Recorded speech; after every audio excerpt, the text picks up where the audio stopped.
ਉਹ ਜਿਹੜੇ ਨਾ ਲੋਕ ਪੈਰਾਕਾਟ ਕਰਕੇ ਤੇ ਜਲਦੀ ਜਲਦੀ ਫਸਲ ਨੂੰ ਪਕਾਉਂਦੇ ਨੇ ਹਾਂਜੀ ਤੇ ਉਹ ਲੈ ਆਉਂਦੇ ਨੇ ਮਾਰਕੀਟ 'ਚ। ਜੀ ਉਹ ਅਸੀਂ ਦੋ ਚਾਰ ਦੋਸਤਾਂ ਕੋਲ ਪੁੱਛਿਆ ਅਸੀਂ ਕਿਹਾ ਜਨਾਬ ਦਾ ਵੀ ਮੌਕਾ ਵੀ ਦੇਖੀਏ ਕਿ ਕਿਆ ਇਹ ਪ੍ਰੈਕਟਿਸ ਪਹਿਲੇ ਜਾਰੀ ਸੀ ਜਾਂ ਇਹ ਕੋਈ ਥੋੜਾ ਪੁਰਾਣਾ ਮੈਸੇਜ ਨੇ ਲੋਡ ਕਰ ਦਿੱਤਾ ਜਾਂ 3 ਸਾਲ ਤੋਂ ਇਹ ਸਿਲਸਿਲਾ ਜਾਰੀ ਹੈ ਜੀ। ਜੀ ਜੀ 3-4 ਸਾਲ ਮੈਂ ਤੁਹਾਨੂੰ ਇਹਦੇ ਤੇ ਨਾ ਥੋੜਾ ਜਿਹਾ ਦੱਸਦਾ। ਹਾਂ ਉਹੀ ਤੇ ਅਸੀਂ ਪੁੱਛਣਾ। ਇਸ ਤੋਂ ਪਹਿਲੇ ਨਾ ਜੀ ਅੱਜ ਤੋਂ 12 ਸਾਲ 15 ਸਾਲ ਪਹਿਲੇ ਵੀ ਇਹ ਸਪਰੇਅ ਹੁੰਦਾ ਸੀ। ਉਦੋਂ ਹੁੰਦਾ ਸੀ ਕਾਟਨ ਤੇ। ਕਾਟਨ ਦੀ ਜਿਹੜੀ ਹੈ ਨਾ ਜੀ ਉਹ ਮਤਲਬ ਵੀ ਉਹਨੂੰ ਜਿਸ ਵਕਤ ਤਿਆਰ ਹੋ ਗਿਆ, ਗੰਦਮ ਦੀ ਬਜਾਈ ਲੇਟ ਹੋ ਰਹੀ ਹੈ, ਸਪਰੇਅ ਕਰ ਦਿੱਤਾ, ਸਾਰੇ ਟਿੰਡੇ ਬਜਕ ਵਕਤ ਖਿੜੇ ਆਏ। ਖਿੜਨ ਤੋਂ ਬਾਅਦ ਜਨਾਬ ਚੁਣਾਈ ਕਰ ਲਈ 10 ਦਿਨ ਦੇ ਅੰਦਰ ਅੰਦਰ, ਫੀਲਡ ਫਾਰਗ ਹੋ ਗਿਆ। ਠੀਕ ਹੈ, ਇਹ ਅੱਜ ਤੋਂ 12-15 ਸਾਲ ਪਹਿਲੇ ਦੀ ਅਸਲ ਚ ਅਗਰ ਜੇ ਇਹਨੂੰ ਤੁਸੀਂ ਗੌਰ ਕਰੋ ਨਾ ਤੇ ਉਦੋਂ ਉਹਦੇ ਅੰਦਰ ਵੀ ਕੀ ਹੁੰਦਾ ਸੀ, ਗਨੌਲਾ ਖੁਸ਼ਕ ਹੋ ਗਿਆ, ਰੇਸ਼ਾ ਜਿਹੜਾ ਨਾ ਜੀ ਯਾਨੀ ਕਿ ਰੇਸ਼ਾ ਉਹਦਾ ਬਨੌਲਾ ਉਹਦਾ ਆਇਲ ਮੁਤਾਸਰ ਹੁੰਦਾ ਸੀ। ਜ਼ਾਹਿਰ ਇੱਕ ਚੀਜ਼ ਜਿਸ ਦੀ ਨੇਚਰ ਤਰੀਕੇ ਨਾਲ ਪੱਕੀ ਨਹੀਂ। ਦੇਖੋ ਜੀ ਮੈਂ ਅੱਜ ਨਾ ਜੀ ਇਸ ਚੀਜ਼ ਤੇ ਤੁਹਾਨੂੰ ਦੇਰਨੈਸ ਦੇਣਾ ਚਾਹੁੰਦਾ। ਤੁਸੀਂ ਮੇਰੇ ਮੁਹਤਰਮ ਤੁਸੀਂ ਮੈਂ ਕਹਿੰਦਾ ਦੇਖੋ ਮੇਰੇ ਮੁਹਤਰਮ ਜਿਹੜਾ ਇਹ ਲਾਸ ਹੋਇਆ ਨਾ ਨੁਕਸਾਨ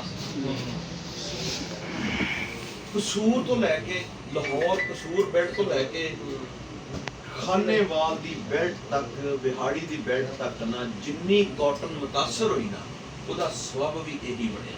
ਵੈਸੇ ਉਹ ਤੁਹਾਡੀ ਗੱਲ ਠੀਕ ਹੈ। ਅਸੀਂ ਜਿਹੜੀ ਸਾਡਾ ਮੇਨ ਫੋਕਸ ਹੈ ਉਹ ਹੈ ਰਾਈਸ। ਮੈਂ ਉਹ ਰਾਈਸ ਵਾਲੀ ਆ ਰਿਹਾ ਨਾ ਆਪਾਂ ਸਾਰਿਆਂ ਨੇ ਤਬਾਦ ਉਹ ਕਰ ਲਈ। ਮੈਂ ਰਾਈਸ ਵਾਲ ਆ ਰਿਹਾ ਵੀ ਇਹ ਪਿੱਛੇ ਵੀ ਅਸੀਂ ਇਹਦੇ ਨੁਕਸਾਨਾਤ ਇਸ ਸਪਰੇਅ ਦੇ ਪਾ ਚੁੱਕੇ ਹਾਂ।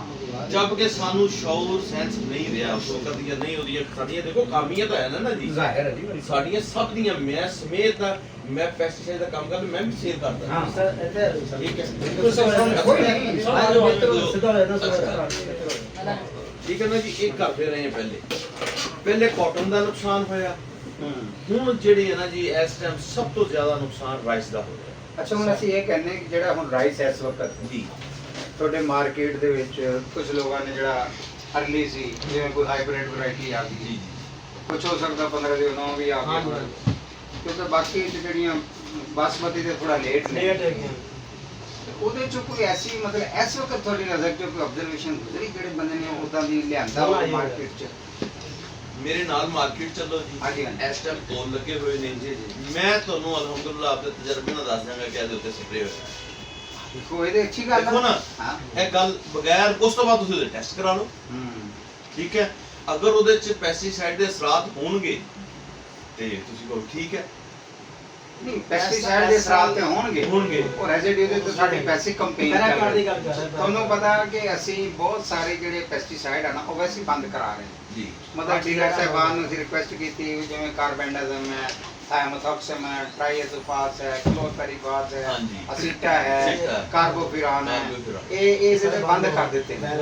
ਅੱਛਾ ਲੇਕਿਨ ਗੱਲ ਹੋ ਰਹੀ ਹੈ ਪੈਰਾਕਾਟ ਦੀ। ਹਾਂਜੀ ਕਿ ਮਤਲਬ ਦੇਖੋ ਇੱਕ ਫਸਲ ਨੇ ਐਕਚੁਅਲੀ ਗ੍ਰਾਮੋਕਸਨ ਤੇ ਬੰਦ ਹੋ ਗਈ ਕਾਫੀ। ਨਹੀਂ ਅਸਲ ਗ੍ਰਾਮੋਕਸਨ ਵਾਲਾ ਹੀ ਜ਼ਹਿਰ ਹੈ ਨਾ। ਪਹਿਲੇ ਗ੍ਰਾਮੋਕਸਨ ਦੇ ਨਾਮ ਤੇ ਹੁੰਦੀ ਸੀ, ਅੱਜ ਉਹ ਜਨਰਿਕ ਦੇ ਨਾਮ ਤੇ ਆ ਗਈ ਹੈ। ਮੈਂ ਕਹਿਣਾ ਸਾਡਾ ਜਿਹੜਾ ਹੈ ਨਾ ਜੀ ਪੁਆਇੰਟ ਆਫ ਵਿਊ ਇਹ ਹੈ ਕਿ ਦੇਖੋ ਸਾਡੀ ਬਾਹਰ ਜਿਹੜੀ ਵੈਰਾਈਟੀ ਐਕਸਪੋਰਟ ਹੁੰਦੀ ਨਾ ਉੱਥੇ ਤੇ ਉਹ ਇਸੇ ਬੇਸ ਤੇ ਸਾਡੀ ਸ਼ਿਪਮੈਂਟ ਜਿਹੜੀ ਹੈ ਨਾ ਕੈਂਸਲ ਹੁੰਦੀਆਂ।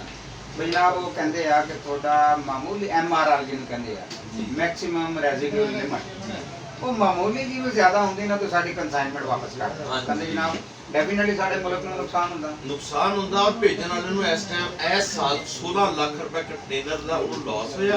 ਪ੍ਰੋਡਕਟ ਫਿਰ ਵਾਪਸ ਸਾਡਾ ਮੁਲਕ ਦਾ ਬਦਨਾਮੀ ਬਦਨਾਮੀ ਵੀ ਹੋਈ ਮੁਲਕ ਦੀ ਔਰ ਸਾਡਾ ਪ੍ਰੋਡਕਟ ਵਾਪਸ ਵੀ ਹੋਇਆ। ਔਰ ਆਉਣ ਜਾਣ ਦਾ ਜਿਸ ਨੇ ਭੇਜਣਾ ਸੀ ਉਹਨੇ 1,50,000 2 ਲੱਖ ਕਮਾਉਣ ਵਾਸਤੇ ਭੇਜਿਆ ਸੀ, ਉਲਟੋਂ ਨੇ ਹਰ ਕੰਟੇਨਰ ਵਿੱਚ 16 ਲੱਖ ਰੁਪਏ ਲਾਸ। ਹਾਂਜੀ ਸਰ ਹੁਣ ਤੁਹਾਡੀ ਇਤਲਾਹ ਲਈ ਮੇਰਾ ਅੰਦਾਜ਼ਾ ਹੈ ਕਿ ਇਹ ਸੂਰਤ-ਏ-ਹਾਲ ਸੀ 5-6 ਸਾਲ ਪਹਿਲੇ ਜੀ। ਜਦੋਂ ਇੰਡੀਆ ਦਾ ਚਾਵਲ ਜਿਹੜਾ ਨਾ ਉਹ ਕਲਿੱਕ ਕਰਕੇ ਜਾਂਦਾ ਸੀ, ਸਾਡਾ ਚਾਵਲ ਸਾਰਾ ਰੁਕ ਜਾਂਦਾ ਸੀ। 5 ਸਾਲ ਤੋਂ ਡਿਪਾਰਟਮੈਂਟ ਇਹਦੇ ਤੇ ਕੰਮ ਕਰ ਰਿਹਾ, dealer association, sale officer association, company ਕਿ ਜਿਹੜੇ ਜ਼ਿਆਦਾ ਰੈਜ਼ੀਡਿਊ ਕਰਦੇ ਨੇ ਨਾ ਜੀ ਉਹਦੇ ਵਿੱਚ ਕਾਸ ਕਰਦੇ ਨੇ, ਜਿਹੜੇ ਮੈਂ ਤੁਹਾਨੂੰ ਪ੍ਰੋਡਕਟ ਦੱਸੇ ਆ ਉਹ ਮਹਿਕਮੇ ਨੇ ਉਹਦੀ ਕੋਸ਼ਿਸ਼ ਕੀਤੀ, ਤੁਸੀਂ ਦੋਸਤਾਂ ਨੇ ਬੜਾ ਸਪੋਰਟ ਕੀਤਾ। ਦੇਖੋ ਨਾ ਇੱਕ ਅਗਰ ਇੱਕ ਬੰਦਾ ਤੁਹਾਡੇ ਕੋਲ ਲੈਣ ਆਉਂਦਾ ਵੀ ਜਨਾਬ ਸੀਟਾ ਦਿਓ, ਕਾਹਦੇ ਤੇ ਕਰਨਾ ਵੀ ਚਾਵਲ ਤੇ ਕਰਨਾ।